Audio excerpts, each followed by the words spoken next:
Hi hello ನಮಸ್ಕಾರ, ಬಾಸ್ವಾಲ ಕನ್ನಡ ಚಾನಲ್ಗೆ ಸ್ವಾಗತ. ನಾನು ಶೇಷಕೃಷ್ಣ ಭಟ್. ಜೀವನದಲ್ಲಿ ಸಕ್ಸಸ್ ಸಿಗಬೇಕು ಅಂತ ಹೇಳಿದ್ರೆ ಸಾಧನೆ ತುಂಬಾ ಇಂಪಾರ್ಟೆಂಟ್. ಆ ಸಾಧನೆಯ ಹಾದಿಯಲ್ಲಿ ಎಷ್ಟೇ ಕಷ್ಟ ನಷ್ಟಗಳಿದ್ರೂ ಕೂಡ ಅದನ್ನ ಮೆಟ್ಟಿ ನಿಂತಾಗ ಜೀವನದಲ್ಲಿ ನಿಮಗೆ ಸಕ್ಸಸ್ ಸಿಗುತ್ತೆ. ಯಾಕೆ ಈ ಮಾತನ್ನ ಹೇಳ್ತಾ ಇದ್ದೀನಿ ಅಂತ ಹೇಳಿದ್ರೆ, ಇವತ್ತು ನಮ್ಮ ಜೊತೆಗೆ ಒಬ್ರು ಸಾಧಕರಿದ್ದಾರೆ. ಇವರು ಮಂಡ್ಯದ ಪುಟ್ಟ ಊರಿನಿಂದ SSLC ಮುಗಿಸಿ ಬೆಂಗಳೂರಿಗೆ ಬಂದ್ರು. ಕೇವಲ 350 ರೂಪಾಯಿಗೆ ತಿಂಗಳಿಗೆ ದುಡಿಯೋದಕ್ಕೆ ಶುರು ಮಾಡಿದ್ರು. ಎಲ್ಲೂ ಕೂಡ ದುಡಿಯೋದನ್ನ ನಿಲ್ಲಿಸಲಿಲ್ಲ, ಬಿಸ್ನೆಸ್ ಕಟ್ಟಿದ್ರು. ಇವತ್ತು ಬೆಂಗಳೂರಿನ ನಾಗರಬಾವಿಯಲ್ಲಿ 5,000 ಸ್ಕ್ವೇರ್ ಫೀಟ್ ಜಾಗದಲ್ಲಿ ಇನ್ಸ್ಪೈರ್ ಫೋಟೋಗ್ರಫಿ ಅಂತ ಹೇಳುವಂತ ಸ್ಟುಡಿಯೋ ಕಟ್ಟಿದ್ದಾರೆ. ಅಷ್ಟೇ ಅಲ್ಲ, 10-15 ಜನಕ್ಕೆ ಕೆಲಸ ಕೊಟ್ಟಿದ್ದಾರೆ. ಆ ಕಷ್ಟದ ಬದುಕಿನಿಂದ ಇವತ್ತು ಜೀವನದಲ್ಲಿ ಸಕ್ಸಸ್ ಕಂಡಿದ್ದಾರೆ. ಎಸ್, ಅವರೇನೆ ಲೋಕೇಶ್. ಅವರನ್ನೆಲ್ಲರೂ ಕೂಡ ಮಂಡ್ಯ ಲೋಕೇಶ್ ಅಂತ ಕೂಡ ಕರೀತಾರೆ. ನಮ್ಮ ಜೊತೆಗಿದ್ದಾರೆ, ಅವರ ಜೊತೆಗೆ ಮಾತಾಡ್ತಾ ಹೋಗೋಣ. ಲೋಕೇಶ್ ಅವರು, ನಮಸ್ತೆ, ಕಾರ್ಯಕ್ರಮಕ್ಕೆ ಸ್ವಾಗತ. ಹೇಗಿದ್ದೀರಿ? ಸೊ ಬಿಸ್ನೆಸ್ ಹೇಗೆ ನಡೀತಾ ಇದೆ ನಿಮ್ಮದು? ಸೂಪರ್. ಸೊ ನಾನಾಗಲೇ ಮಾತನಾಡಬೇಕಾದ್ರೆ ಹೇಳ್ತಾ ಇದ್ದೆ, ಮಂಡ್ಯದ ಪುಟ್ಟ ಊರಿನಿಂದ ಬೆಂಗಳೂರಿಗೆ ಬಂದರು ಅಂತ. ಸೊ ಯಾಕೆ ನೀವು ಬೆಂಗಳೂರಿಗೆ ಬಂದಿದ್ದೆ? ಆ್ಯಕ್ಚುಲಿ ನಮ್ಮದು SSLC ಮುಗಿದ ತಕ್ಷಣ ಬೆಂಗಳೂರಿಗೆ, ಅಂದರೆ ಮನೆ ಬಡತನದಲ್ಲಿ ತುಂಬ ತೊಂದರೆ ಇರೋದ್ರಿಂದ ಬೆಂಗಳೂರಿಗೆ ಬಂದ್ವಿ. ಸೊ ಬಡತನ ಅಂತಂದ್ರೆ ಯಾವ ಥರ? ನಿಮ್ಮ ಫ್ಯಾಮಿಲಿ, ನಿಮ್ಮ ಬ್ಯಾಕ್ಗ್ರೌಂಡ್ ಹೇಳೋದು? ಕಡು ಬಡವರು ಅಂದರೆ ನಾವು ರೈತರು. ನಮ್ಮ ಮನೆ ಸಾಗಿಸೋದಕ್ಕೋಸ್ಕರ ಈಗ ಎಲ್ಲ ಮಕ್ಕಳು SSLC ಮುಗಿದ್ರೆ ಮುಗೀತು, ಎಜುಕೇಶನ್ ಮುಗೀತು. ಬೆಂಗಳೂರಲ್ಲಿ ಹೋಗಿ ಕೆಲಸ ಮಾಡಬೇಕು, ಇಲ್ಲ ಊರಲ್ಲಿ ಏನಾದರೂ ಕೆಲಸ ಮಾಡಬೇಕು. ನಮ್ಗೆ ಊರಲ್ಲಿ ಕೆಲಸ ಮಾಡೋಕ್ಕಾಗಲಿಲ್ಲ. ಬೆಂಗಳೂರಿಗೆ ಬಂದು ಈ ಫೀಲ್ಡ್ಗೆ, ಫಸ್ಟ್ ಫೋಟೋಗ್ರಫಿ ಫೀಲ್ಡ್ಗೆ ಯಾರೋ ನಮ್ಮ ಕರ್ಕೊಂಡು ಬಂದು ಇಲ್ಲಿ ಸೇರಿಸಿದ್ರು. ಸೊ ನೀವು ಅಲ್ಲಿ SSLC ಮುಗಿಸಿದ ಕೂಡಲೇ ನೀವೇ ಬಂದಿದ್ದ ಅಥವಾ ಮನೆಯಿಂದ ಹೋಗು ಅಂತ ಹೇಳಿದ್ರೆ? ಮನೆಯಿಂದ ಬಡಸ್ತನ, ಹೋಗ್ಲೇಬೇಕಾದಂಥ ಪರಿಸ್ಥಿತಿ. ಹೋಗ್ಲೇಬೇಕಾದ ಪರಿಸ್ಥಿತಿಲಿ ಏನಾದರೂ ಕೆಲಸ ಮಾಡೋ ಹೋಗಪ್ಪ ಅಂದರೆ, ಅಲ್ಲೇ ಊಟ ತಿಂಡಿ ಕೊಟ್ಟು ರೂಮ್ ಕೊಟ್ಟು ಅಲ್ಲೇ ಇರೋ ಥರ ಯಾವುದಾದ್ರೂ ಒಂದು ಕೆಲಸ ಹುಡ್ಕೊಂಡು ಹೋಗಪ್ಪ. ಯಾಕಂದರೆ ಬೆಂಗಳೂರಲ್ಲಿ ಯಾರು ಸಂಬಂಧಿಕರು ನಮಗೆ ಸಹಾಯ ಮಾಡೋದಿಲ್ಲ ಅಂತೇಳಿ ಈ ಫೀಲ್ಡಲ್ಲಿ ಆಯ್ಕೆ ಮಾಡ್ಕೊಂಡು ಫಸ್ಟ್ ಬೇರೆ ಬೇರೆ ಕೆಲಸ ನೋಡಿದ್ವಿ, ಸೆಟ್ ಆಗಲಿಲ್ಲ. ಫಸ್ಟ್ ಟೈಮ್ ಈ ಕೆಲಸಕ್ಕೆ ಬಂದು ಜಾಯ್ನ್ ಆಯ್ತು ನಾನು. ಯಾಕೆ ನಿಮಗೆ ಫೋಟೋಗ್ರಫಿಯೇ ಮಾಡಬೇಕು ಅಂತ ಅನ್ನಿಸ್ತು, ಅಥವಾ ಮೊದಲಿಗೆ ಮಾಡಿದ ಕೆಲಸನೇ ಫೋಟೋಗ್ರಫಿ? ಮೊದಲೇ ಮಾಡಿದ ಕೆಲಸನೇ ಫೋಟೋಗ್ರಫಿ. ಅಂದರೆ ಈ ಕೆಲಸಕ್ಕೆ ನಾನು ಬರಲಿಲ್ಲ, ಕರ್ಕೊಂಬಂದು ಬಡಸ್ತನ ಸೇರಿಸ್ತು. ನಾನು ಆ ಕೆಲಸದಲ್ಲಿ ಶ್ರದ್ಧೆ ಭಕ್ತಿಯಿಂದ ಕೆಲಸ ಮಾಡಿಕೊಂಡು ಇವತ್ತು ಈ ಮಟ್ಟಕ್ಕೆ ಬಂದಿದೆ. ಸೊ ಅಲ್ಲಿ ರೈತಾಪಿ ವರ್ಗ ಅಂತ ನೀವು ಹೇಳ್ತಾ ಇದ್ದೀರಿ, ಕೃಷಿ ಮಾಡ್ತಾ ಇದ್ದೀರಿ. ಬಹುಶಃ ನೀವು ಅಲ್ಲೇ ಇದ್ರೆ ಕೃಷಿ ಮಾಡ್ಕೊಂಡು ಜೀವನ ಸಾಗಿಸೋದು ಕಷ್ಟ ಆಗ್ತಿತ್ತು? ಸ್ವಲ್ಪ ಕಷ್ಟ ಆಗ್ತಿತ್ತು ಅನ್ಕೋತೀನಿ. ಓಕೆ. ಯಾಕಂದ್ರೆ ನಮ್ಮ ಊರಲ್ಲಿ ಬಡವರು ಇದ್ರು ಕೂಡ ನಮಗೆ ಅದು ಅಷ್ಟೊಂದು ವ್ಯವಸಾಯ ಬರಲಿಲ್ಲ. ನಾವು ಬರೀ ಎಜುಕೇಶನ್ ಮುಗಿಸ್ಕೊಂಡು ಬಡಸ್ತನದಲ್ಲಿ ಓದಿ ಕೆಲಸ ಮಾಡ್ಬೇಕು ಅಂತೇಳಿ ಬೆಂಗಳೂರಿಗೆ ಬಂದಿದ್ದು. ಸೊ ಬೆಂಗಳೂರಿಗೆ ಬಂದ್ರಿ. ಸೊ ಬೆಂಗಳೂರಿಗೆ ಬಂದ ನಂತರ ನೀವು ಎಲ್ಲಿ ಕೆಲಸ ಮಾಡಿದ್ದೆ ಆ್ಯಕ್ಚುಲಿ ಫಸ್ಟು, ಅಥವಾ ಫೋಟೋಗ್ರಫಿಯಲ್ಲಿ ಏನು ಕೆಲಸ ಮಾಡಿದ್ರಿ, ಹೇಗೆ ಕಲ್ತ್ರಿ ಅಂತ? ನಾನು ಫಸ್ಟ್ ಬೆಂಗಳೂರಿಗೆ ಬಂದಾಗ ಅದೇ ಮಾಮೂಲಿ ಇದೇ ಫೀಲ್ಡಲ್ಲಿ ಎಂಟ್ರಿ ಆಗಿ ವೈರ್ ಮ್ಯಾನ್ ಅಂದರೆ ಅಸಿಸ್ಟೆಂಟ್ ಆಗಿ ಸೇರಿಕೊಂಡೆ. ಕ್ಯಾಮ್ರಾಮನ್ ಅಸಿಸ್ಟೆಂಟ್ ಆಗಿ ಈ ಫೀಲ್ಡಲ್ಲಿ ಸೇರಿಕೊಂಡೆ. ಅಲ್ಲಿ ಒಂದು 7 ಇಯರ್ಸ್ ವರ್ಕ್ ಮಾಡಿದ್ದೆ. 7 ಇಯರ್ಸ್. ಯಾವ ಇಸ್ವಿ ನೀವು ಬೆಂಗಳೂರಿಗೆ ಬಂದಿದ್ದು? 2001 ಬಂದಿದ್ದು. ಆಲ್ಮೋಸ್ಟ್ ಈಗ 25 ಇಯರ್ಸ್ ಆಯ್ತು ನನಗೆ ಎಕ್ಸ್ಪೀರಿಯನ್ಸ್. ಸೂಪರ್. 7 ಇಯರ್ಸಲ್ಲಿ ಒಂದೇ ಕಡೆ ಅವರು ಏನು ಕೆಲಸ ಹೇಳಿದ್ರು ಮಾಡಿಕೊಂಡು ಅಲ್ಲೇನೆ ನಾನು ಒಂದು ಶ್ರದ್ಧೆ ಭಕ್ತಿಯಿಂದ ಕೆಲಸ ಮಾಡಿದ್ರಿಂದ ನಾನು ಇವತ್ತು ಈ ಮಟ್ಟಕ್ಕೆ ಬರೋಕ್ಕೆ ಸಾಧ್ಯ. ಸೊ ಅವಾಗ ಎಷ್ಟಿತ್ತು ಸಂಬಳ ಎಲ್ಲ? ಸರ್ ಸ್ಟಾರ್ಟಿಂಗ್ ನಾನು ಬೆಂಗಳೂರಿಗೆ ಬಂದಾಗ 350 ರೂಪಾಯಿ ಸಂಬಳ. ತಿಂಗಳಿಗೆ 350 ರೂಪಾಯಿ ಸಂಬಳ ಕೊಡ್ತಾಯಿದ್ರು. ಒನ್ ಟೈಮ್ಗೆ 10 ರೂಪಾಯಿಗೆ ಟಿಫನ್ ಕಾಸು ಕೊಡ್ತಾಯಿದ್ರು. ಮಧ್ಯಾಹ್ನ ಊಟಕ್ಕೆ 10 ರೂಪಾಯಿ, ರಾತ್ರಿ ಊಟಕ್ಕೆ 10 ರೂಪಾಯಿ. ಎಕ್ಸ್ಟ್ರಾ ಆದರೆ 2 ರೂಪಾಯಿ ಎಕ್ಸ್ಟ್ರಾ ಆದರೆ ನಮಗೆ ಬೇರೆ ಯಾರ ಹತ್ರ ಇಸ್ಕೊಂಡು ಊಟ ಮಾಡಿ ಇನ್ನೊಂದು ದಿವಸ ಹಸ್ಕೊಂಡು ಆ ದುಡ್ಡನ್ನು ಅವ್ರಿಗೆ ರಿಟರ್ನ್ ಮಾಡ್ತಿದ್ವಿ. ಅಂದರೆ ಇವತ್ತು 12 ರೂಪಾಯಿ ಆಗಿಬಿಟ್ಟಿರುತ್ತೆ. ಮಧ್ಯಾಹ್ನ ಊಟ 8 ರೂಪಾಯಿಗೆ ಮಿಕ್ಕಿರುತ್ತೆ. ರಾತ್ರಿ ಊಟ ಮಾಡಿದ್ದೀನಿ, ಆ ಬ್ಯಾಲೆನ್ಸ್ನ ಕೊಟ್ಬಿಟ್ಟು ಆ ಥರ ಕಷ್ಟಪಟ್ಟು ನಾವು 350 ರೂಪಾಯಿಗೆ ಸಂಬಳ 10 ರೂಪಾಯಿ ಕೊಡ್ತಿದ್ರು ಊಟಕ್ಕೆ. 12 ರೂಪಾಯಿ ಆಯ್ತು ಅಂತ ಹೇಳಿದ್ರೆ ಬೇರೆಯವ್ರ ಹತ್ರ ಒನ್ ಟೈಮ್ ಊಟ ಮಾಡಿದ್ದೀನಿ, ಆ ಸಾಲನ ಅವ್ರಿಗೆ ವಾಪಸ್ ಕೊಡ್ತಾ ಇದ್ವಿ. ಪ್ರೋಗ್ರಾಮ್ ಇತ್ತು ಅಂದರೆ ಹೊರಗಡೆ ಊಟ ಸಿಗ್ತಾ ಇತ್ತು. ಪ್ರೋಗ್ರಾಮ್ ಇಲ್ಲ ಅಂದರೆ ನಮ್ಗೆ 10 ರೂಪಾಯಿ ಅಷ್ಟೇ ಕೊಡ್ತಿದ್ರು. ನಿಮ್ಗೆ ಏನನ್ಸುತ್ತೆ, ನೀವು ಅವಾಗೆಲ್ಲ ಅನ್ನಿಸಿದ್ಯಾ ನಿಮಗೆ, ನಾನು ಯಾಕೆ ಈ ಫೋಟೋಗ್ರಫಿ ಇದು ಬಿಸ್ನೆಸ್ಸನ್ನು ಚೂಸ್ ಮಾಡಿದೆ, ನಂಗೆ ಬೇಕಿತ್ತ ಇದು ಅಂತೆಲ್ಲ ಅನಿಸಿತ್ತು ಅವಾಗ? ಏನು ಅನ್ನಿಸ್ಲಿಲ್ಲ ಸರ್, ಯಾಕಂದರೆ ಬಡತನ ಅಷ್ಟಿತ್ತು. ಬಡತನ. ಮತ್ತು ಈ ಫೀಲ್ಡಲ್ಲಿ ಏನಂದರೆ ಸ್ವಲ್ಪ ನಾನು ಸೇಟ್ಕೊಂಡಿದ್ದು ಸಿಟಿ ಸೆಂಟ್ರಲ್ಲಿ ಒಳ್ಳೊಳ್ಳೆ ಪ್ರೋಗ್ರಾಮ್ಗಳು, ದೊಡ್ಡ ದೊಡ್ಡ ಕಾರ್ಯಕ್ರಮಕ್ಕೆ ಹೋಗ್ತಿದ್ವಿ. ಒಳ್ಳೆ ಸೇಟು ಆರ್ಡರ್ಗಳು, ಮುಸ್ಲಿಮ್ಸ್ ಆರ್ಡರ್ಗಳು, ದೊಡ್ಡ ದೊಡ್ಡ ಶ್ರೀಮಂತರು ಕಾರ್ಯಕ್ರಮ ಮಾಡಿದ್ದೆ. ಆವಾಗ ನಾವು ಹಳ್ಳಿನಲ್ಲಿ ಆ ಲೋಕನೇ ನೋಡಿರಲಿಲ್ಲ ನಾವು. ಅವು ಈ ಥರನೂ ಇದೆಯಾ ಪ್ರಪಂಚ ಅನ್ನೋದೇ ಗೊತ್ತಿಲ್ಲ ನಮಗೆ. ಊರಲ್ಲಿ ಇದ್ದಿದ್ದು ನಮ್ಗೆ ಏನೂ ಗೊತ್ತಿಲ್ಲ. ಇಲ್ಲಿ ಬಂದಮೇಲೆ ಈ ಫೀಲ್ಡ್ ಚೆನ್ನಾಗಿದೆ ಅಂತೇಳಿ ನಾನು ಅದೇ ಫೀಲ್ಡಲ್ಲಿ ಕಷ್ಟಪಟ್ಟು ಒಂದು ಆಕ್ಚುಲಿ ನಾನು 3-4 ತಿಂಗಳಿಗೆ ಕ್ಯಾಮ್ರಾಮನ್ ಅದೇ. ವೈರ್ ಮ್ಯಾನ್ ಅಂದರೆ ವೈರ್ ಬಿಟ್ಕೊಂಡು 3-4 ತಿಂಗಳಿಗೇ ನಾನು ಕ್ಯಾಮ್ರಾಮನ್ ಅದೇ. ಅಸಿಸ್ಟೆಂಟ್ ಕ್ಯಾಮ್ರಾಮನ್ ಆಗಿ ವರ್ಕ್ ಮಾಡಿಕೊಂಡು 7 ಇಯರ್ಸ್ ಒಂದೇ ಕಡೆ ಕೆಲಸ ಮಾಡಿದ್ದೆ. 7 ಇಯರ್ಸ್ ಒಂದೇ ಕಡೆ.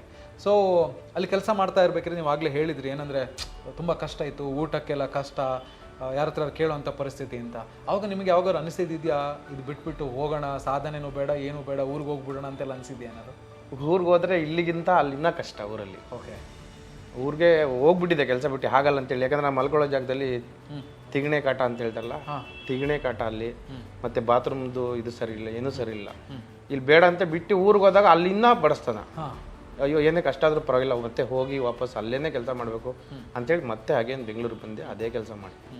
ನಾನೊಂದು ಕೇಳಬೇಕಿಲ್ಲಿ, ಅವತ್ತು ನಿಮಗೆ ಊಟಕ್ಕೆ ಕಷ್ಟ ಅಂತೇಳಿ ನೀವು ಹೇಳ್ತಾ ಇದ್ದೀರಿ, ಬಟ್ ಇವತ್ತು 10-15 ಜನಕ್ಕೆ ನೀವೇ ಊಟ ಹಾಕ್ತಾ ಇದ್ದೀರಿ, ಏನನ್ಸುತ್ತೆ ನಿಮಗೆ?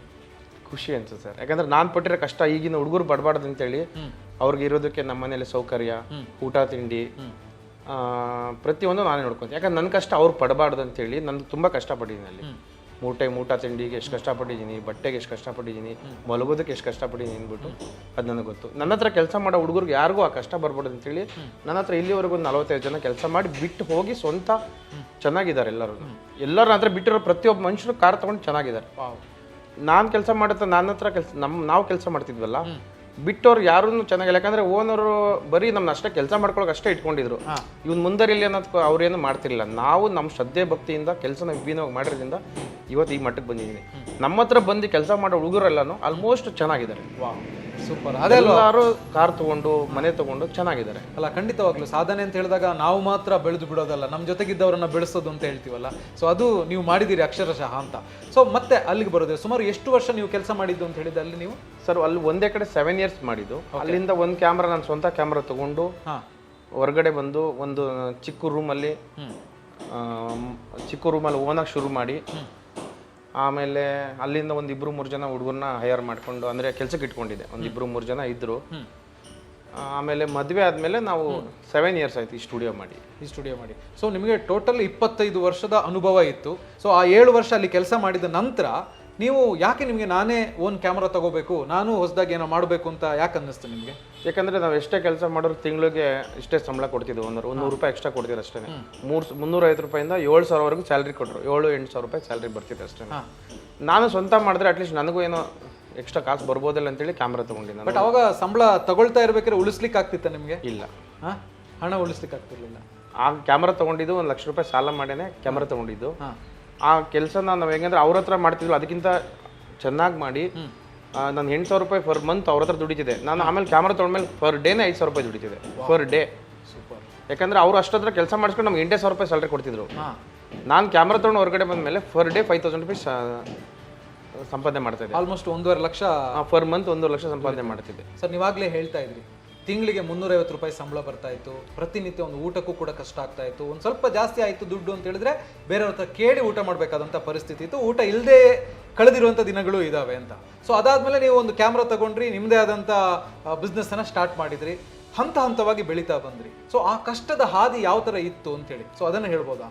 ಇವಾಗ ನಾನು ಸ್ವಂತ ಕ್ಯಾಮ್ರಾ ತೊಗೊಂಡ್ಮೇಲೆ ಅಂದರೆ ಏಕ್ತ ಮಾಡ್ರು ಯಾವುದು ಬರಲಿಲ್ಲ. ನಾನು ಆ್ಯಕ್ಚುಲಿ ಒಂದೇ ಕಡೆ ಕೆಲಸ ಮಾಡಿ ಸಡನ್ನಾಗಿ ಬಿಟ್ಟಾಗ ನನಗೆ ಫೀಲ್ಡ್ ಅಂದರೆ ಹೊರಗಡೆ ಅವಾಗೆಲ್ಲ ಫೋನ್ ಕಾಂಟ್ಯಾಕ್ಟ್ ಕಮ್ಮಿ. ಹೌದು. ನಾನು ಬಿಟ್ಟಾಗ ರಿಲಯನ್ಸ್ ಫೋನ್ ಅವಾಗ ತಾನೇ ಇತ್ತು. ನಮ್ಗೆ ಯಾರ ಹತ್ರ ಯಾವುದು ನಂಬರ್ ಇರಲಿಲ್ಲ. ಮಾಮೂಲಿ ಹೋದ ಕಡೆ ಪರಿಚಯ ಮಾಡಿಕೊಂಡು ನಾನು ಕ್ಯಾಮ್ರಾ ತೊಗೊಂಡಿದ್ದೀನಿ, ಆರ್ಡ್ರ್ ಇದ್ರೆ ಹೇಳಿ ಆ ಥರ ಮಾರ್ಕೆಟ್ ಮಾಡ್ಕೊಂಡು ಹೋದ ಕಡೆ. ಮತ್ತು ಅಲ್ಲಿ ಯಾರು ಬೇರೆ ಫೋಟೋಗ್ರಾಫರ್ ಬಂದಿರ್ತಾರೆ, ಸರ್ ನನ್ನ ಹತ್ರ ಕ್ಯಾಮ್ರಾ ಇದೆ, ನನಗೂ ಆರ್ಡ್ರ್ ಇದ್ರೆ ಹೇಳಿ ಸರ್, ನಾನು ಸ್ವಂತ ಮಾಡ್ತೀನಿ, ಮುಂಚೆ ಹಿಂಗೆ ಕೆಲಸ ಮಾಡ್ತಿದ್ದೆ, ಈ ಥರ ಮಾಡ್ತೀನಿ ಅಂತ ಹೇಳಿ. ಆವಾಗ ನಾನು ಅದೇ 7,000 ರೂಪಾಯಿ ಸಂಬಳ ಬರ್ತಿತ್ತು ನನಗೆ. ನಾನು ಹೊರಗಡೆ ಬಂದಮೇಲೆ at least 2,000-3,000 per day, 5,000 full day ಇತ್ತು ಅಂದರೆ 5,000 ರೂಪಾಯಿವರೆಗೂ ಬರೋದು ನನಗೆ. ಯಾವ್ದು ಕ್ಯಾಮ್ರಾ ಯಾವ್ದು ತಗೊಂಡಿದ್ದು ನೀವು ಅವಾಗ? PD-170 ಅಂತೇಳಿ. ಎಷ್ಟಾಗಿತ್ತು ಆಗ? 1,10,000 ರೂಪಾಯಿ ಸೋನಿ ಕ್ಯಾಮ್ರಾ. ಸೊ ಅದು ಹೆಂಗೆ ಸಾಲ ಮಾಡಿ ತಗೊಂಡಿದ್ದು ಅಥವಾ ಹೆಂಗೆ? ಮನೆಯಲ್ಲಿ ಸಾಲ ಮಾಡಿ ತಗೊಂಡಿದ್ದು. ಊರಲ್ಲಿ ಮಾಮೂಲಿ ತುಂಬ ಕಷ್ಟಪಟ್ಟು ಅವರಲ್ಲಿ ಕೇಳಿ ಸಾಲ ಮಾಡಿ ತಗೊಂಡಿದ್ದು. ನಾನು ತೊಗೊಂಡ್ಮೇಲೆ ದಿನಕ್ಕೆ ಏನಿಲ್ಲ ಅಂದರೆ 5,000 ರೂಪಾಯಿ ಪರ್ ಡೇ ಸಂಪಾದನೆ ಮಾಡ್ತಾ ಇದ್ದೆ. ಅಷ್ಟು ಕಷ್ಟಪಟ್ಟು ಅಷ್ಟು ಹಾರ್ಡ್ ವರ್ಕ್ ಮಾಡಿ ಬೇರೆಯವ್ರ ಹತ್ರ ಎಲ್ಲ ಕೇಳಿ ಆರ್ಡ್ರ್ ಇದ್ರೆ ಹೇಳಿ ಸರ್ ಈ ಥರ ಮಾಡ್ತೀನಿ ಅಂತೇಳಿ ಆ ಥರ ಮಾಡ್ತಾ ಇದ್ದೆ. ಸುಮಾರು ಎಷ್ಟು ವರ್ಷ ಆ ಥರ ನೀವು ಕೆಲಸ ಮಾಡಿದ್ದೀರಿ? ನಮ್ಮದೇ ಕ್ಯಾಮ್ರಾ ತೊಗೊಂಡ್ಮೇಲೆ ಒಂದು 3-4 ವರ್ಷ ವರ್ಕ್ ಮಾಡಿದೆ. ಆಮೇಲೆ ನನಗೆ ಇನ್ನೂ ಸ್ವಲ್ಪ ಆರ್ಡರ್ಸ್ ಜಾಸ್ತಿ ಬರೋಕ್ಕೆ ಶುರುವಾಗ್ತಾ ಇತ್ತು. ನನಗೆ ನಾವಾಗ 2-3 ಆರ್ಡ್ರ್ ಬಂದಾಗ ಏನು ಮಾಡ್ತಿದ್ದೆ, ಒಬ್ಬನೇ ಸರ್ಕಸ್ ಮಾಡೋಕೆ ಆಗ್ತಿಲ್ಲ ಅಂತೇಳಿ ನಾನು ನಮ್ಮೂರಿಂದ ಬನ್ನಿ ಅಲ್ಲೇನು ಕೆಲಸ ಮಾಡ್ತೀರಾ, ಇಲ್ಲಿ ಬಂದು ನೀವು ಇದು ಮಾಡಿ ಅಂತೇಳಿ 2-3 ಜನ ಕರ್ಕೊಂಡ್ಬಂದು ಅವ್ರಿಗೂ ಕೆಲಸ ಕಲಿಸ್ಕೊಟ್ಟು ಕ್ಯಾಮ್ರಾ ಹಾಕಿ ನಾನು ಹಂತವಾಗಿ ಅವರನ್ನು ಕಳಿಸ್ತಾ ಇದ್ದೆ. ನನಗೆ ಡೈಲಿ 5,000 ಬರೋದು, ನನ್ನ ದಿನಕ್ಕೆ 15,000 ಬರ್ತಾ ಇತ್ತು. 20,000 ಪರ್ ಡೇ ಮಾಡ್ತಾ ಇದ್ದೆ. ಆಮೇಲೆ ಎಲ್ಲರಿಗೂ ಅವ್ರೊಂದು ಇಷ್ಟು ವರ್ಷ ಕೆಲಸ ಮಾಡಿದ್ಮೇಲೆ ಅವ್ರಿಗೂ ಸ್ವಂತ ಕ್ಯಾಮ್ರಾ ಹಾಕೊಂಡು ಅವರು ಓನರ್ ಮಾಡಕ್ಕೆ ಶುರು ಮಾಡಿದ್ರು. ಅವರು ಎಲ್ಲರೂ ಚೆನ್ನಾಗಿ ಬೆಳೆಯಕ್ಕೆ ಮಾಡಿದ್ರು. ನಾನೇನು ಮಾಡಿದೆ, ಮದುವೆ ಆದಮೇಲೆ ಒಂದು ಸ್ಟುಡಿಯೋ ಮಾಡಬೇಕು ಅಂತ ನನಗೆ ಒಂದು ಇದು ಬಂತು. ನಿಮ್ಗೆ ಯಾವಾಗ ಥಾಟ್ ಬಂದಿದ್ದು ನಾನು ಹೊರಗಡೆ ಎಷ್ಟು ದಿನ ಅಂತ ಹೋಗೋದು, ಒಂದು ಸ್ಟುಡಿಯೋ ಮಾಡಬೇಕು ಅಂತೇಳಿ? ಅದೇ ಇವಾಗ ಮದುವೆ ಆದ್ಮೇಲೆ ಆ ಥರ ಆಗ್ಲೋ ರಾತ್ರಿ ಕಷ್ಟಪಡೋದು ಬೇಡ, ನಾವು ಒಂದ್ ಕಡೆ ಕೂತ್ಕೊಂಡು ನಾವು 4 ಜನಕ್ಕೆ ಇಟ್ಕೊಂಡು ಅವ್ರನ್ನ ಪ್ರೋಗ್ರಾಮ್ ಕಳ್ಸ್ಕೊಂಡು ನಾವು ಅಟೆಂಡ್ ಮಾಡೋಣ ಅಂತೇಳಿ ಒಂದು ಆಫೀಸ್ ಮಾಡ್ಕೊಂಡ್ವಿ. ಹಸ್ಬೆಂಡ್ ನೋಡಿ ಇಬ್ರು ವೈಫ್ ಸೇರ್ಕೊಂಡು ಒಂದು ಆಫೀಸ್ ಮಾಡ್ಕೊಂಡಿದ್ವಿ. ಆಫೀಸ್ ಮಾಡಿ ನಾವು 2-3 ವರ್ಷ ತುಂಬಾ ಕಷ್ಟಪಟ್ವಿ. ಲಾಕ್ಡೌನ್ ಟೈಮಲ್ಲಿ ಆಫೀಸ್ ಓಪನ್ ಮಾಡಿದ್ವಿ. ಕೊರೋನಾ ಟೈಮಲ್ಲಿ ನಾವು ತುಂಬಾ ಅಂದ್ರೆ ಗೋಲ್ಡ್ ಎಲ್ಲ ಇಟ್ಟು ಒಂದು 30-40 ಲಕ್ಷ ಖರ್ಚು ಮಾಡಿ ಆಫೀಸ್ ಮಾಡಿದ್ವಿ. ಸೊ ಈಗ 30-40 ಲಕ್ಷ ಖರ್ಚು ಮಾಡಿಬಿಟ್ಟು ಸ್ಟುಡಿಯೋ ಏನ್ ಮಾಡಿದ್ರಿ? ಬಟ್ ಕಸ್ಟಮರ್ಸ್ ಬರ್ಲಿಕ್ಕೆ ಸ್ಟಾರ್ಟ್ ಮಾಡಿದ್ರ ಅವಾಗ? ನಾವು ಸ್ಟುಡಿಯೋ ಓಪನ್ ಮಾಡಿದ ತಕ್ಷಣ ಲಾಕ್ಡೌನ್ ಅಂದ್ರೆ ಬಿಫೋರ್ ಒಂದು 6 ತಿಂಗಳಿಗೆ ಲಾಕ್ಡೌನ್ ಆಗ್ಬಿಡ್ತು. ಓಕೆ. ಅವಾಗ ಸ್ಟಾರ್ಟಿಂಗ್ ರೆಂಟ್ ಕಟ್ಟೋದಕ್ಕೆ ಕಷ್ಟ ಆಗ್ತಾಯಿತ್ತು ನಮಗೆ. ರೆಂಟ್ ಕಟ್ಟೋದಕ್ಕೆ ಅವ್ರ ಹತ್ರ ಇಸ್ಕೊಂಡು ರಿಲೇಷನ್ ಇಸ್ಕೊಂಡು ರೆಂಟ್ ಕಟ್ತಾ ಇದ್ವಿ. ಆಮೇಲೆ ಲಾಕ್ಡೌನ್ ಹೆಂಗೆ ಓಪನ್ ಆಯಿತು, ಆಮೇಲೆ ಫರ್ ಡೇಗೆ 500-600 ರೂಪಾಯಿ ಸ್ಟುಡಿಯೋ ಬಿಸ್ನೆಸ್ ಆಗ್ತಾ ಇತ್ತು ಅಷ್ಟೇ. ಯಾಕಂದ್ರೆ ಬಾಡಿಗೆನೆ 40,000 ರೂಪಾಯಿ ನಾವು ಬಾಡಿಗೆ ಕಟ್ಟಬೇಕಿತ್ತು. ಸ್ಟುಡಿಯೋ ಬಿಸ್ನೆಸ್ ಆಗ್ತಿದೆ 500 ರೂಪೀಸ್ 600 ರೂಪೀಸ್ ಆಗ್ತಾ ಇತ್ತು. ಆಮೇಲೆ ನಮ್ಮ ಎಫೆಕ್ಟಲ್ಲಿ ನಾವು ಅಂದರೆ ಬೆಳಗ್ಗೆ ಬೇಗ ತೆಗಿಯೋದು, ಸಾಯಂಕಾಲ ಲೇಟಾಗಿ ಕ್ಲೋಸ್ ಮಾಡೋದು, ಹಂಗೆ ಹಂತವಾಗಿ ಇವಾಗ 1,000-2,000 ಬಿಸ್ನೆಸ್ ಆಗ್ತಾ ಇತ್ತು. ಸೊ ಅಂಥ ಟೈಮಲ್ಲಿ ತುಂಬ ಜನ ಹೇಳೋದನ್ನು ಕೇಳಿದ್ದೀವಿ, ಬಿಸ್ನೆಸ್ ಸ್ಟಾರ್ಟ್ ಮಾಡಿದ್ರು ಮುಂದುವರ್ಸೋಕ್ಕಾಗಲ್ಲ ಅಂತ ಕ್ಲೋಸ್ ಮಾಡ್ಕೊಂಡು ಹೋದ್ರು ಅಂತ. ಬಟ್ ನಿಮಗೆ ಈ ವ್ಯಾಪಾರ ಆಗದೇ ಇರೋಂಥ ಟೈಮಲ್ಲೆಲ್ಲ ಅನಿಸ್ಲಿಲ್ಲ ನಿಮಗೆ, ಅಯ್ಯೋ ಇದು ಕಷ್ಟ ಆಗ್ತಾ ಇದೆಯಲ್ಲ ಏನು ಮಾಡೋದು ಅಂತ ಆ ಥರ ಅನಿಸಿದ್ಯಾ? ಆ ಥರ ಅನಿಸ್ತಾ ಇತ್ತು. ಆ್ಯಕ್ಚುಲಿ ನಮ್ಮ ಹಾರ್ಡ್ ವರ್ಕು ನಾವು ಮಾಡ್ತಾ ಇದ್ದ ಕೆಲಸ ಬಂದು ನಮ್ಮನ್ನ ಕೈ ಹಿಡಿತು. ಈಗ ಎಷ್ಟೋ ಜನ ಓಪನ್ ಮಾಡಿದ್ರೆಲ್ಲ ಹೋದ್ರು, ಅಂದರೆ ಸಡನ್ನಾಗಿ ಬಂದವರು, ಸಡನ್ನಾಗಿ ಮಾಡ್ತಿಂದ ಬಂದವರು ಹೋದ್ರು. ನಾವು ಆಳವಾಗಿ ಬಂದಿರೋದ್ರಿಂದ ನಮಗೆ ಕಷ್ಟ ಸುಖ ಎಲ್ಲ ನೋಡಿ ಬಂದಿರೋದ್ರಿಂದ ಲಾಕ್ಡೌನ್ ಟೈಮಲ್ಲೂ 1 ವರ್ಷ ನಾವು ಹೆಂಗೋ ಮೇಂಟೈನ್ ಮಾಡಿದ್ವಿ. ಮೇಂಟೈನ್ ಮಾಡಿ ಹಂತವಾಗಿ ಅಟ್ಲೀಸ್ಟ್ 1,000-2,000 ಬಿಸ್ನೆಸ್ ಮಾಡ್ಕೊಂಡೆ ಹೆಂಗೋನೋ ಅಟ್ಲೀಸ್ಟ್ ಬಾಡಿಗೆಗಾದ್ರೆ ಸಾಕು, ಹುಡುಗರು ಸಂಬಳಕ್ಕಾದ್ರೆ ಸಾಕು, ಊಟಕ್ಕಾದ್ರೆ ಸಾಕು ಅಂತೇಳಿ ಹಂತವಾಗಿ ಬಂದಿವಿ. 1 ವರ್ಷ 2 ವರ್ಷ ಆದಮೇಲೆ ಟ್ರೆಂಡ್ ತಕ್ಕನಾಗೆ ನಮ್ಮ wife baby shoot, newborn shoot, pregnancy shoot ಎಲ್ಲ ಮಾಡ್ತಾ ಇದ್ರು. ನಾನು ಅವ್ರಿಗೆ ಸಪೋರ್ಟಿವ್ ಆಗಿದ್ದೆ. ಕಸ್ಟಮರ್ ನಮಗೆ ಹೇಳ್ತಾ ಇದ್ರು, ಅಂದ್ರೆ ಈ ತರ ಎಲ್ಲ ಹಿಂಗ್ ಮಾಡಿ ಈಗ ಟ್ರೆಂಡ್ ಆಗಿದೆ ಹೀಗೆ ಅಂತೇಳಿ. ಅವ್ರು ಹೇಳಿದ ತಕ್ಕನಾಗೆ ನಾವು ಬಂಡವಾಳ ಹಾಕಿ ಇಬ್ರು ಕಷ್ಟಪಟ್ಟು ಗೋಲ್ಡ್ ನ ಪ್ಲೆಸ್ ಮಾಡಿ ನಾವು ಹಂತವಾಗಿ ಬಂಡವಾಳ ಹಾಕಿ ಇವತ್ತು ಈ ಮಟ್ಟಕ್ಕೆ ಬಂದಿದ್ದೀವಿ. ಓಕೆ. ಸೊ 1200 ಸ್ಕ್ವೇರ್ ಫೀಟ್ ಅಲ್ಲಿ ನೀವು ಸ್ಟುಡಿಯೋ ಸ್ಟಾರ್ಟ್ ಮಾಡಿದ್ರಿ. ಸೊ ಅದಾದ್ಮೇಲೆ ನಿಮ್ಮ ಈಗ ನೆಕ್ಸ್ಟ್ ವಿಷನ್ ಏನು, ಅಂದ್ರೆ ಏನ್ ಮಾಡ್ಬೇಕು ಅಂತ ಪ್ಲಾನ್ ಮಾಡ್ತಾ ಇದ್ದೀರಾ? ರೀಸನ್ ಅಂದರೆ ಇವಾಗ ಎಲ್ಲರೂ ಫೋಟೋಗ್ರಫಿ ಶುರು ಮಾಡಿದ್ದಾರೆ, ಎಲ್ಲ ಚಿಕ್ಕದಾಗೆ ಮಾಡ್ಕೊಂಡಿದ್ದಾರೆ. ನಾವು ಏನಂದ್ರೆ ತುಂಬಾ ಆಳದಿಂದ ಬಂದಿರೋದ್ರಿಂದ ಇವಾಗ ಆಲ್ಮೋಸ್ಟ್ 25 ಇಯರ್ಸ್ ನನಗೆ ಎಕ್ಸ್ಪೀರಿಯನ್ಸು. ನಾವು ಆ ಥರನೇ ಇದ್ರೆ ಸರಿ ಹೋಗೋದಿಲ್ಲ ಅಂತೇಳಿ ನಾವೇನು ಮಾಡಿದ್ವಿ, ಇವಾಗ 5,000 ಸ್ಕ್ವೇರ್ ಫೀಟ್ ಸ್ಟುಡಿಯೋ ತಗೊಂಡು, ಬೆಂಗಳೂರಲ್ಲಿ ಯಾರೂ ಮಾಡಿರಬಾರ್ದು ಸ್ಟುಡಿಯೋ, ಆ ಥರ ಮಾಡಿ ಇವಾಗ ಒಂದು 15-20 ಜನ ಕೆಲಸ ಕೊಟ್ಟಿದ್ದೀನಿ ನಾನು. ಈಗ ಆ 5,000 ಸ್ಕ್ವೇರ್ ಫೀಟ್ ಅಲ್ಲಿ ಏನು ಮಾಡಬೇಕು ಅಂತ ನೀವು ಯೋಚನೆ ಮಾಡ್ತಾ ಇದ್ದೀರಾ? ಇವಾಗ ನಮ್ಮ 1000 ಸ್ಕ್ವೇರ್ ಫೀಟ್ ಸ್ಟುಡಿಯೋದಲ್ಲಿ ಒಂದು ಶೂಟ್ ಬಂದ್ರೆ ಇನ್ನೊಂದು ಕಸ್ಟಮರು ಬೇಜಾರು ಮಾಡ್ಕೊತಾ ಇದ್ರು. ಆ ಶೂಟ್ ಆಗೋವರೆಗೂ ಅವ್ರಿಗೆ ಒಳಗಡೆ ಎಂಟ್ರಿ ಇರ್ತಿರ್ಲಿಲ್ಲ. ಇವಾಗ ನಾವು 5,000 ಸ್ಕ್ವೇರ್ ಫೀಟ್ ಅಲ್ಲಿ ಅಂದ್ರೆ ಹಂತವಾಗಿ ಶೂಟ್ ಮಾಡ್ತಿದ್ವಿ. ಅಟ್ ಅ ಟೈಮ್ 5 ಜನ ಕಸ್ಟಮರ್ ಬಂದ್ರು ಕೂಡ 5 ಜನಕ್ಕೂ ಸರ್ವಿಸ್ ಕೊಡ್ಬೋದು. 10 ಜನ ಕಸ್ಟಮರ್ ಬಂದ್ರು ಕೂಡ 10 ಜನಕ್ಕೆ ಕೊಡೋ ತರ 10 ಪ್ರಾಪ್ಸ್ ಇಟ್ಕೊಂಡಿದೀವಿ. ಇವಾಗ ಅವ್ರ ಕಸ್ಟಮರ್ ಯಾವತ್ತಕ್ಕೆ ಬರ್ತಾರೆ ಆ ಶೂಟ್ ಮಾಡೋದಕ್ಕೆ ಸೆಟಪ್ ರೆಡಿ ಇರೋದಕ್ಕೆ ಅದರಲ್ಲಿ ಶೂಟ್ ಮಾಡ್ಕೊಂತೀವಿ. ಒಬ್ಬೊಬ್ರು ಇಂಟರ್ವ್ಯೂ ಬರ್ತಾರೆ, ಒಬ್ರು ಮೆಟರ್ನಿಟಿ ಶೂಟ್ ಬರ್ತಾರೆ, ಒಬ್ರು ಬೇಬಿ ಶೂಟ್ ಬರ್ತಾರೆ, ಒಬ್ರು ಮ್ಯಾಟ್ರಿಮನಿ ಫೋಟೋ ಬೇಕಂತ ಬರ್ತಾರೆ, ಪಾಸ್ಪೋರ್ಟ್ ಬರ್ತಾರೆ. ಎಷ್ಟು ಜನ ಬಂದ್ರು ಕೂಡ ಅಷ್ಟು ಕಡೆ ಸರ್ವಿಸ್ ನಾವು ಪ್ರೊವೈಡ್ ಒಂದೇ ಕಡೆ. ಸೊ ಈಗ ಒಂದು ಮಾಲ್ಗೆ ಹೋದ್ರೆ ನಮಗೆ ಬೇಕಾದ ಐಟಮ್ಸ್ ನಾವು ಹೆಂಗೆ ಬೇರೆ ಬೇರೆ ಸ್ಟೋರ್ಗಳಿಗೆ ಹೋಗಿ ತಗೊಳ್ತೀವ, ಹಂಗೆ ನಿಮ್ಮ ಇನ್ಸ್ಪೈರ್ ಫೋಟೋಗ್ರಫಿ ಸ್ಟುಡಿಯೋಗೆ ಬಂದ್ರೆ ಎಲ್ಲವೂ ಕೂಡ ಒಂದೇ ಕಡೆ ಸಿಗುತ್ತೆ. ಕಸ್ಟಮರ್ಗೆ ವೆಯ್ಟ್ ಮಾಡೋ ಪೇಷನ್ಸ್ ಇವಾಗ ಇರೋದಿಲ್ಲ. ಹಂಗಾಗಿ ಕಸ್ಟಮರ್ಗೆ ಅಂದ್ರೆ 5 ನಿಮಿಷನೂ ವೆಯ್ಟ್ ಮಾಡೋದಿಲ್ಲ. ಬರ್ತಾರೆ, ನೋಡ್ತಾರೆ, ಶೂಟ್ ಇನ್ನೊಂದು ನಡೀತಿದೆ ಅಂದ್ರೆ ಹೊರಟೋಗ್ಬಿಡ್ತಾರೆ, ನಾವು ಬೇರೆ ಸ್ಟುಡಿಯೋಗೆ ಹೋಗೋಣ ಅಂತೇಳಿ. ಪ್ಲಸ್ ಇನ್ನೊಂದು ಅಂದ್ರೆ ನಾವು ನಾಗರಬಾವಿನಲ್ಲಿ ಯಾರು ಮಾಡದೇ ಇರೋ ತರ ಮಾಡಿದೀವಿ ಒಂಥರ. ಬಟ್ ಈ ಐಡಿಯಾ ಕೇಳ್ತಾ ಇರೋ ನಾಗರಬಾವಿಯಲ್ಲಿ ನನಗೆ ಬೆಂಗಳೂರಲ್ಲಿ ಈ ತರದೊಂದು ಕಾನ್ಸೆಪ್ಟ್ ಇಲ್ಲ ಅಂತ ಅನಿಸ್ತಾ ಇದೆ ಸದ್ಯಕ್ಕೆ. ಇವಾಗ ಯಾರು ಬೆಂಗಳೂರಲ್ಲಿ ತುಂಬಾ ಕಮ್ಮಿ, ಅಂದ್ರೆ ಇಷ್ಟು ದೊಡ್ಡ ಸ್ಟುಡಿಯೋ ಮಾಡೋದು ಕಮ್ಮಿ. ಯಾಕಂದ್ರೆ ಏನಾಗುತ್ತೋ ಏನೋ ಅಂತೇಳಿ, ಯಾಕಂದ್ರೆ ರೆಂಟ್ ಕಟ್ಟೋದಕ್ಕೆ, ಕರೆಂಟ್ ಬಿಲ್ ಕಟ್ಟೋದಕ್ಕೆ ಆಗೋದಿಲ್ಲ. ಯಾರು ತುಂಬಾ ಸ್ಟುಡಿಯೋ ಮಾಡೋದಕ್ಕೆ ಭಯ ಪಡ್ತಾರೆ. ಮಾಡಿದ್ಮೇಲೆ ಕಷ್ಟಪಟ್ಟು ಮಾಡಿದ್ರೆ ಆಗುತ್ತೆ ಸರ್, ಭಯ ಪಟ್ರೆ ಏನೂ ಆಗೋದಿಲ್ಲ. ಸೊ ನಿಮಗೆ ಈ ಧೈರ್ಯ ಎಲ್ಲಿಂದ ಬಂತು ಅಂತ ಎಕ್ಸ್ಪೀರಿಯನ್ಸಾ? ನನಗೆ ಎಕ್ಸ್ಪೀರಿಯನ್ಸ್, ನಾನು ಹಾರ್ಡ್ವಾಗಿ ಬಂದಿರೋದ್ರಿಂದ, ನಾನು ತುಂಬಾ ಕಷ್ಟಪಟ್ಟು ಮೇಲೆ ಬಂದಿರೋದ್ರಿಂದ ನನಗೆ ಗೊತ್ತು ನಾನು ಏನೇ ಮಾಡಿದ್ರು ನಾನು ಕೆಲಸ ಮಾಡ್ತೀನಿ, ನನ್ನ ಕೆಲಸದ ಮೇಲೆ ನಂಬಿಕೆ ಇದೆ. ನಾನು ಯಾಕಂದ್ರೆ ಕೆಲಸದ ಹಿಂದೆ ಹೋಗ್ತೀನಿ, ದುಡ್ಡಿಂದೆ ನಾನು ಯಾವತ್ತೂ ಹೋಗಿಲ್ಲ. ಕೆಲಸ ಮಾಡ್ತೀನಿ ಅಂತ ಹೋಗ್ತೀನಿ. ದುಡ್ಡು ಹೆಸರು ಎಲ್ಲ ಇಲ್ಲಿವರೆಗೂ ತಾನೇ ಬಂದಿದೆ ನನಗೆ. ಬೇರೆ ಈಗ ಬಂದಿರೋ ಫೀಲ್ಡ್ಗೆಲ್ಲ ಬಂದಿರೋ ಏನ್ ಮಾಡ್ತಾರೆ, ಬರೀ ದುಡ್ಡು ಅಂತ ಹೋಗ್ತಾರೆ. ನಾವು ಹಂಗಲ್ಲ, ಫಸ್ಟ್ ಕೆಲಸ ಅಂತ ಹೋಗ್ತೀವಿ. ಕೆಲಸ ಅಂತ ಹೋದ್ರೆ ದುಡ್ಡು ಹೆಸರು ಎರಡು ಬರುತ್ತೆ. ನಮಗೆ ಆ ಮಟ್ಟಕ್ಕೆ ಇಲ್ಲಿವರೆಗೆ ಕರ್ಕೊಂಡು ಬಂದು ಇಲ್ಲಿ ಬಿಟ್ಟಿದೆ. ಬಟ್ ದುಡ್ಡು ಇಂಪಾರ್ಟೆಂಟೇ ಅಲ್ವಾ ಲೈಫಲ್ಲಿ? ಇಂಪಾರ್ಟೆಂಟೇ ಸರ್, ದುಡ್ಡು ಇಂಪಾರ್ಟೆಂಟೇ. ಕೆಲಸ ಬೆಸ್ಟ್ ಮೇನ್ ಕಸ್ಟಮರ್ಗೆ ಕೆಲಸ ಕೊಡಬೇಕು. ಇವಾಗ ನಿಮ್ಗೆ ವರ್ಕ್ ಮಾಡಿಕೊಟ್ಟು ನಾನು ನಿಮ್ಗೆ ಡೆಲಿವರಿ ಮಾಡ್ತಂದ್ರೆ ನೀವೇ ದುಡ್ಡು ಕೊಡ್ತೀರಾ. ಬರೀ ಸುಮ್ಮನೆ ಕೆಲಸ ಮಾಡ್ಬಿಟ್ಟು ಅರ್ಧಂಬರ್ಧ ಕೆಲಸ ಮಾಡ್ಬಿಟ್ರೆ ಯಾರು ದುಡ್ಡು ಕೊಡೋದಿಲ್ಲ. ನಮ್ದು ಹಂಗಲ್ಲ, ಕಸ್ಟಮರ್ ಸ್ಯಾಟಿಸ್ಫ್ಯಾಕ್ಷನ್ ಮಾಡೋವರೆಗೂ ಕೆಲಸ ಮಾಡಿ ಅವ್ರು ತೃಪ್ತಿ ಪಡಿಸಿ ಆಮೇಲೆ ನಾವು ದುಡಿಸ್ಕೊಂತೀವಿ. ಹಂಗಾಗಿ ನಮ್ಮ ಹತ್ರ ಕಸ್ಟಮರ್ ಎಲ್ಲ ಏನಂದ್ರೆ ಇವರಲ್ಲಿ ಒಂದು ಅಂದ್ರೆ ಒಳ್ಳೆ ಕ್ವಾಲಿಟಿ ಇದೆ ಅಂತ ಹೇಳಿ ನಮಗೆ ಸರ್ವಿಸ್ ಕೊಡ್ತಾರೆ ಕಸ್ಟಮರ್ಗಳು, ನೀವು ಮಾಡಿ ಅಂತೇಳಿ. ಸೊ ಈ 25 ವರ್ಷ ಜರ್ನಿಯಲ್ಲಿ ನಿಮಗೆ ಏನು ಅನಿಸ್ತಾ ಇದೆ? ನೀವು ಒಂದೊಂದು ಹಂತವನ್ನು ದಾಟ್ಕೊಂಡು ಬಂದಿರೋದ್ರಿಂದ ಅವತ್ತು ಪಟ್ಟಿರುವಂಥ ಕಷ್ಟ ಪರವಾಗಿಲ್ಲ, ಅವತ್ತು ಕಷ್ಟಪಟ್ಟಿದ್ದಕ್ಕೆ ಇವತ್ತು ನನಗೆ ಸಕ್ಸಸ್ ಸಿಗ್ತಾ ಇದೆ ಅಂತ ಅನಿಸ್ತದ? ಅನಿಸ್ತಿದೆ ಸರ್. ಯಾಕಂದ್ರೆ ನನ್ನ ಜೊತೆ ಓದೋ ಹುಡುಗರೆಲ್ಲ ಪಾಪ ಇನ್ನೂ ಊರುಗಳಲ್ಲಿ ಕುರಿ ಮೇಯಿಸ್ಕೊಂಡು ಆಟೋ ಓಡಿಸ್ಕೊಂಡು ಬಾರಲ್ಲಿ ಕೆಲಸ, ಹೋಟ್ಲಲ್ಲಿ ಕೆಲಸ ಮಾಡ್ಕೊಂಡಿದ್ದಾರೆ. ನಾನು ಒಂದು 2-3 ಜನ ಕರ್ಕೊಂಡು ಬಂದ್ರು, ಅಯ್ಯೋ ನಿಂತರ ನಾನು ಕಷ್ಟಪಡೋಕ್ಕಾಗಲ್ಲಪ್ಪ, ನಿಂತರ ಇಲ್ಲೆಲ್ಲ ಮಲ್ಗೋಕ್ಕಾಗಲ್ಲ, ನಾವೇನೇ ಬಡವರು ಇದ್ರು ಕೂಡ ನೀನು ಇಲ್ಲಿ ತಿಗಣೆ ಹತ್ರ ಕಟ್ಸ್ಕೊಂಡು ಮಲ್ಕೊಂಡಿದ್ಯಾ, ನಾವೆಲ್ಲ ಬೇಕಾಗಿಲ್ಲ ಅಂತೇಳಿ ಬಿಟ್ಟು ಹೋದ್ರು. ಅವರು ಇವತ್ತು ಹಂಗಂಗೇನೆ ಇದ್ದಾರೆ. ನಾನು ಕಷ್ಟಪಟ್ಟಿರೋದ್ರಿಂದ ಇವತ್ತು ಊರಲ್ಲಿ ಒಂದು ಹೆಂಗಂದ್ರೆ ನಾವು ಕಡು ಬಡವರು, ನಮ್ದು ಯಾರು ಗುರುತಿಸ್ತಾನೆ ಇರಲಿಲ್ಲ. ನಮ್ಮ ಮನೆಯಿಂದ ಕಂಡ್ರೆ ಯಾರು ನಮ್ಗೆ ನಂಟರು ಬರ್ತಾ ಇಲ್ಲ, ಯಾರು ಬರ್ತಾನೆ ಇರಲಿಲ್ಲ.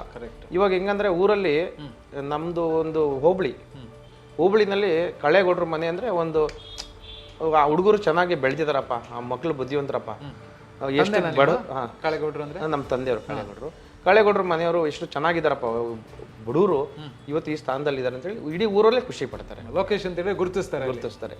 ಯಾಕಂದ್ರೆ ನಾವು ಅಷ್ಟೇ, ಈಗ ನಾವು ಏನೇ ಮಾಡಿದ್ರು ಅಲ್ಲಿ ನಮ್ಗೆ ಕೈಲಾಸ ಸಹಾಯ ನಾನು ಈಗಲೂ ಮಾಡ್ತೀನಿ. ಏನಾದರೂ ಒಂದು ಉತ್ಸವ ಆಗ್ಬೋದು, ಗಣೇಶ ಫಂಕ್ಷನ್ ಅದು ಇದು ಆದ್ರೆ ನಾನು ನನ್ನ ಕೈಲಾಸ ಸಹಾಯ ಮಾಡ್ತೀನಿ. ದೂರ ನಾವು ಮರಿಬಾರ್ದು.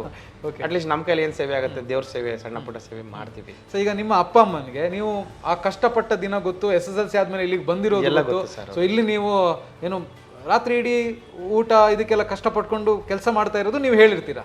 ಸೊ ಇವತ್ತು ನಿಮ್ಮ ಈ ಸಕ್ಸಸ್ಸು ಅಂದ್ರೆ ಇಷ್ಟು ದೊಡ್ಡ ಸ್ಟುಡಿಯೋ, ಈ ಥರದ ಒಂದು ನಿಮ್ಮ ಸಕ್ಸಸ್ಸು ಇದೆಲ್ಲ ನೋಡಿದಾಗ ಏನು ಹೇಳ್ತಾರೆ ಅಪ್ಪ ಅಮ್ಮ?